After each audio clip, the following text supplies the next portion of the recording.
Assalomu alaykum. Bugun islomshunos, dinshunos, pet psixolog, xalqaro tajribaga ega maslahatchi, tadbirkor ayol Habiba Hamdamni sizlarga tanishtirmoqchimiz. Habiba opa, o'zingiz haqida qisqacha auditoriyaga aytib o'tsangiz. Assalomu alaykum. 42 yoshdaman, 3 ta farzand onasi. Germaniya Federativ Respublikasining Bavariya o'lkasida, Myunxen shahrida 18 yildan beri oilam bilan istiqomat qilaman. Asl kasbim islomshunos, dinshunos.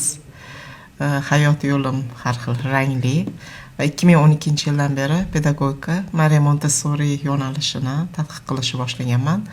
Homila psixologiyasi, pet psixologiyasi, bola pedagogikasi, psixologiyasi va shuningdek shaxs rivojlanishi, oila terapiyasi, shaxslar terapiyasi, onkopsixologiya bilan shug'ullanaman. Ona bo'lganimdan keyin bolalarimni tarbiyasi, bolalarim kelajagiga ko'proq fokus nigohimni qaratganman.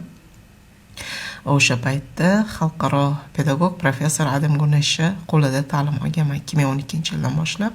O'tgan yili Bavariya Psixologlar assotsiatsiyasining faxriy a'zosiga aylandim va Germaniyada psixolog va pedagog diplomlariga ega bo'ldim. Uzoq yillardan beri pet psixologiya, 0 yoshdan 3 yoshgacha bo'lgan bolalar psixologiyasi, rivojlanishi o'smir psixologiyasi, jajji o'smirlik psixologiyasi, oila psixologiyasi, munosabatlar psixologiyasi, onkopsixologiya bo'yicha o'z bilimlarimni O'zbekiston xalqi bilan, o'zbek tilidagi insonlar bilan bo'lishga qaror qildim.